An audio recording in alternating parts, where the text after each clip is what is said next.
So, Amy, how are you doing this evening? I'm doing fine, thank you. Thanks Great. for letting me talk with you. We're going to discuss troubled minds. I loved it, by the way. I think it's something that should have been brought up frequently and often. Well, Uh, thank you. but maybe before I get too much on a soapbox, we can start with you telling the listeners a little bit what it's about. Yeah, Troubled Minds is the subtitle actually summarizes it pretty well, and that's mental illness and the church's mission. Basically, what I've tried to do in this book is pack in a few things. One, my own personal family story and how it relates to serious mental illness. Also, the experiences of a lot of other people who have also been touched profoundly by mental illness and its effects. And then third, um, a lot of information about mental illness and how churches can better help support people who are affected by it and essentially fulfill what I feel is the mission of the church as it relates to people who are affected by mental illness. Right. Great. You know, starting off with that, you do discuss quite a bit your personal journey. And I know from personal experience because my brother had a serious mental illness as well. That's a very difficult thing to share, especially with everybody. But in the same instance, it's very brave because it's kind of the only way to really help people understand what the situation is, right? Yeah, and that's one of the things that I tried to do in the book is to give people a better understanding of how families are affected by especially serious mental illness that really is, like you said, it's incredibly disruptive to a family, and it's also something that's difficult to share, difficult to explain, especially to people who haven't been down that same road. So I do try to give people a bit of a glimpse into how families are affected and individuals are affected by serious mental illness and some of the difficulties that come along with it, so that they can better have a better framework for then approaching people and figuring out, okay, how can we come alongside people? What do they actually need from us?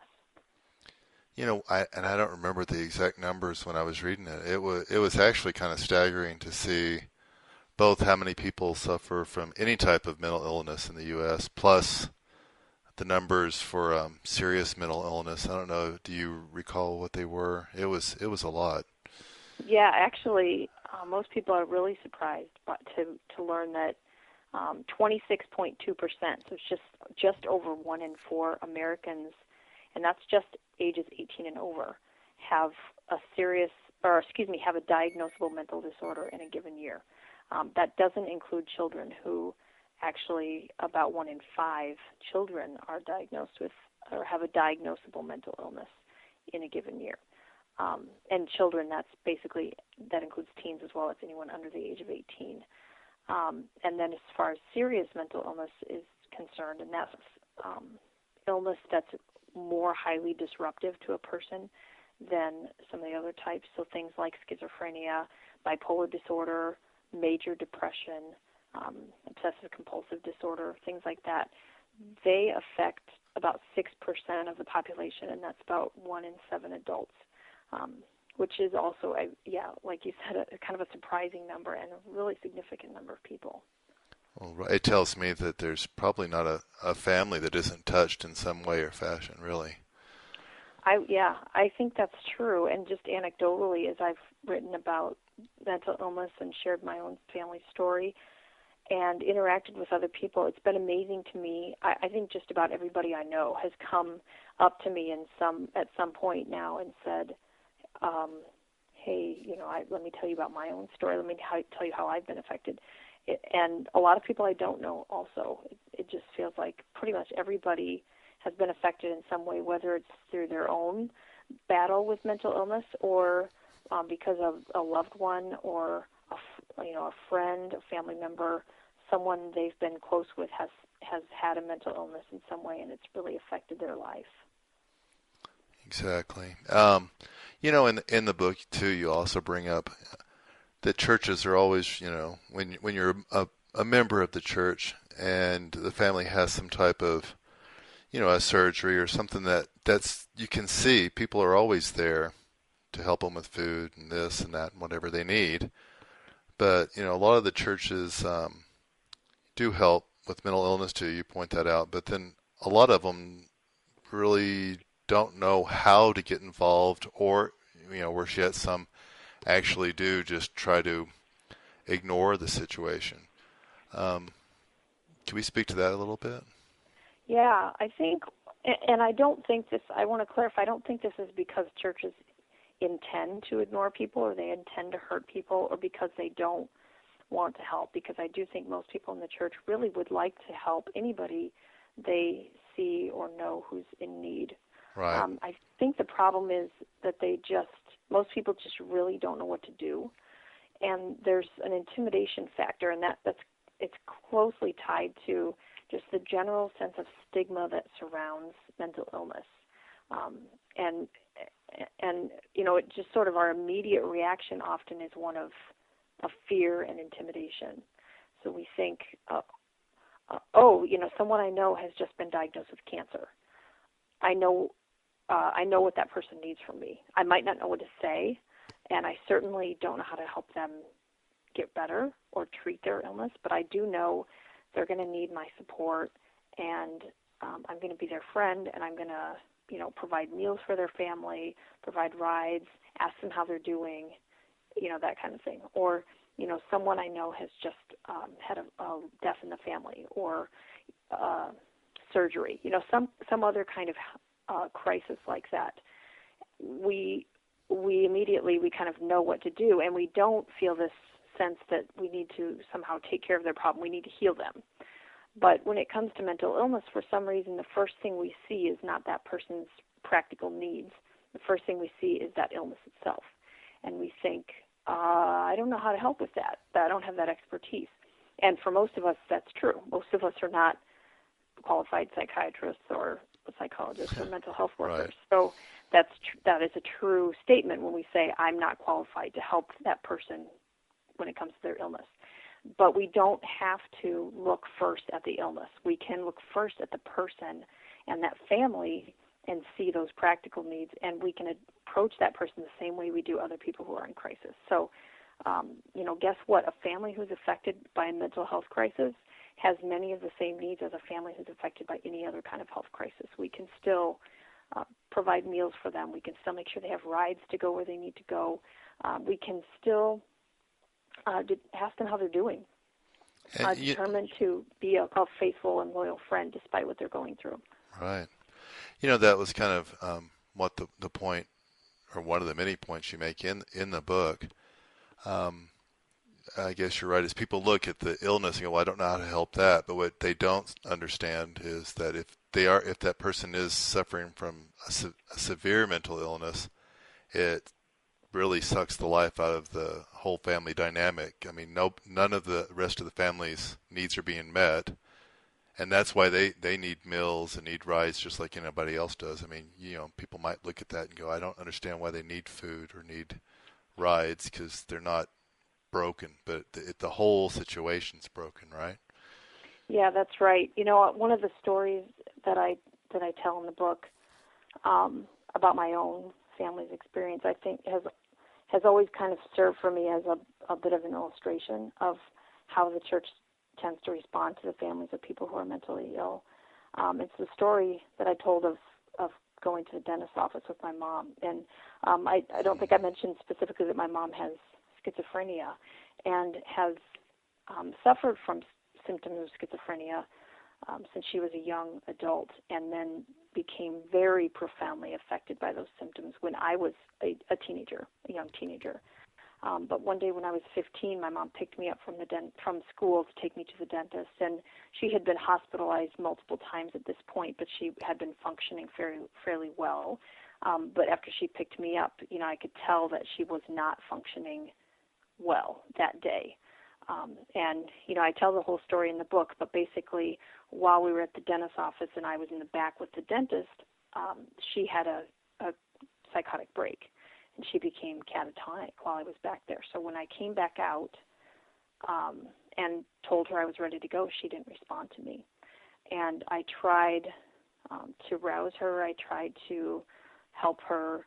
And ultimately, realized I was just going to have to call my dad at work and get him to come out and help with the situation. And I just, I talk about the reaction of the receptionist at the dentist's office, and I talk about the reaction of the other people who were sitting there in that waiting room. And it's striking to me, at the time it was mortifying to me. It was embarrassing. It was scary for me, and I was a 15-year-old kid. Now, looking back, it's striking to me that no one offered to help me, So not only were they intimidated by my mom's illness and probably thinking, like most of us would, I don't know how to help, they didn't want to have anything to do with me either. Even though I was fully functional, I was mentally healthy, and I was a vulnerable person. I was really a kid. They still didn't, nobody kind of stood up and said, hey, is there anything I can do to help you? So I think that's unfortunately the reaction that a lot of people have, both inside and outside the church. When a family is affected by mental illness, they kind of see the illness, they see the fallout from those symptoms, and they kind of focus in on the person with the illness and feel that sense of intimidation, and don't kind of stop to put aside their fear and look at that family and see, okay, how are the rest of the members of this family affected, and how can I help them? Because that family, like you said, is profoundly affected, especially when someone experiences a serious and chronic mental illness that often is cyclical in nature. So you see that repeating cycle of hospitalization and instability and stability. The rest of that family needs tremendous support from other people, and will always be, to some degree, probably in that caregiving role, and will always be to some degree affected by that loved one's illness. So that is one of the most important things the church can do, is instead of looking at the person with the illness and thinking, I don't know how to help that person, is looking at the rest of that family, or the close friends, or whoever is kind of most directly affected by that illness, and figuring out how can I support them, because they are in turn working very hard to try to support and help the person with the illness. It's sad, but in one part you discuss in the book how sometimes, and that's really, I guess, one of the questions I like to know is what the frequency of this type of situation is.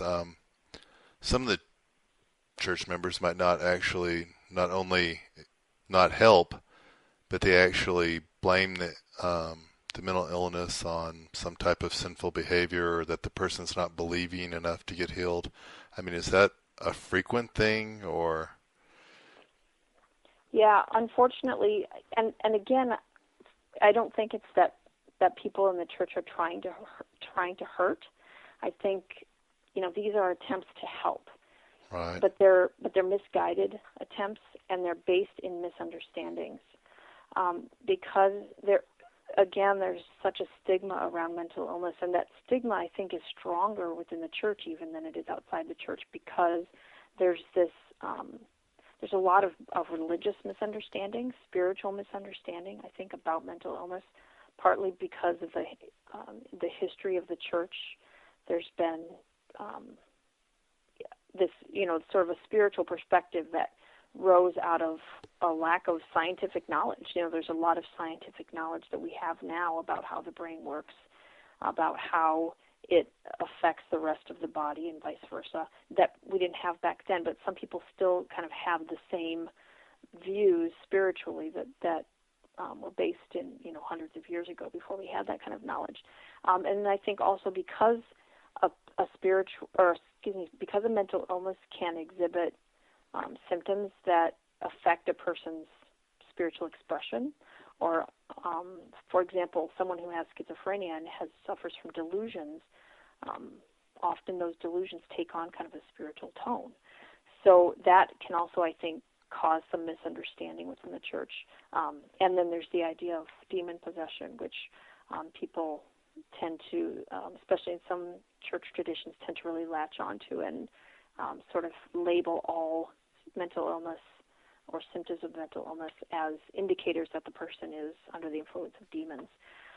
All of those things are, again, sort of based in misunderstanding about mental illness. And attempts to help that really do hurt. And I think those viewpoints are unfortunately pretty common, although I hope they're decreasing in how common they are. I did a survey among church leaders, and I did this through the audience of Leadership Journal and some other Christianity Today publications for church leaders. And one of the things I tried to do is discover some of the beliefs that church leaders have about mental illness, and also some of their experiences with mental illness within their churches, and some of their own experiences with mental illness. So I did find that some of them, a surprising number of them, held to some of these ideas. For example, almost 20% of these church leaders said that that mental illness was indicative of demon possession or demonic influence. Only 12.5% of church leaders said that mental illness was openly discussed in a healthy way within their church. So I do believe the church has a long way to go, and there's a lot of misunderstanding out there, but that's not irreversible. You know, with greater education and with a better discussion of mental illness within the context of sound Christian theology, I think we can all better understand what mental illness is and how it fits with the Christian faith, and even, I think, help to address some of that fear reaction that we often find is our first reaction to mental illness, and instead approach it as a problem that is, treatable and addressable, and that does not mean that a person's potential for quality life or a person's purpose that God created them for is suddenly over. Mental illness does not have to mean a person's chances at productive life are over. And I think better education within the church and again, a better understanding of how mental illness fits with Christian theology will go a long way toward helping us have a much more helpful and productive approach. Wow. So I know you've mentioned a lot of things, and you have a plethora of resources and suggestions on how the church can be more involved in what's left to do and how they can help, achieve a lot of these things.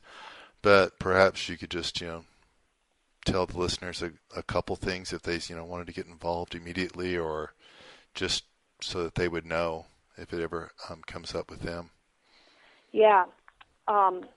Like you said, I include a lot of ideas in my book, Troubled Minds, and I actually have a whole chapter that talks about what the church can do. So there's a lot in there. But, those ideas range from ideas that are pretty involved and would take a pretty intense commitment from a church. For example, setting up a counseling ministry or setting up a support group ministry. But then on the other end of the spectrum, there are things that the church can do and that any really individual Christians can do that we can all start doing today or tomorrow. They're easy things to do, or they're simple, I should say. They're not necessarily easy. But so that's the good news about the way things stand now, is that although we have a long way to go, that means that there are a lot of small things we can do that can make a big difference. So, for example, I mentioned earlier, just looking at that family, looking at that person with an illness, and trying to, instead of go immediately to that fear-based reaction, instead just sort of look at those practical needs, look at the person and look at the family as just human beings like us who have the same desires and needs and practical requirements that we do, is a great starting point. So I mentioned the need for education. All of us can spend half an hour to an hour on a good educational website like the National Institute for Mental Health and just get a little bit better understanding of what mental illness is, how brain disorders can affect a person's behavior, the different types of illness, to just sort of demystify mental illness a little bit, give us a better way, a better footing to approach people who are affected by it. And all of us can begin to try to address those practical needs, understanding that when someone is in a mental health crisis, they do need things like rides. They need somebody to make sure their kids get to where they need to go. Maybe they themselves need rides because they're taking a medication that they're not yet adjusted to and they can't drive for a while. Or they need meals. They need somebody to visit them in the hospital, which most people who are in a psychiatric hospital don't get. They need somebody to come visit them in their home or just simply be with them for a while. I think the most powerful ministry that all of us can do, honestly, is to be absolutely determined that just because someone has been diagnosed with or affected by a mental illness doesn't give us an excuse to walk away from that person, to refuse to make eye contact with them, or to no longer be their friend or treat them with dignity. So sort of requiring ourselves to make that eye contact, to reach out and shake their hand, to ask them how they're doing, knowing that they might tell us things that make us feel uncomfortable. Just deciding that because we all represent Christ here on this earth and we represent Christ to one another, staying loyal to that person, being a friend to that person, speaks volumes about the way God responds to that person, the way Christ feels about them. So when we abandon someone just because their life just got a little uglier than we like to deal with, we send the message that that's how God responds to them as well, and we need to require ourselves to instead walk through it with them. Right. Yeah, they definitely need an anchor. So that's a big decision. But if you're walking in love, you'll make the right decision, right? That's right.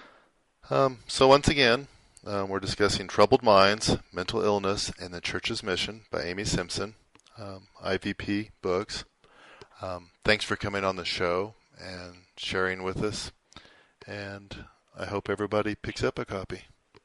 Thank you. I appreciate the opportunity to address your listeners.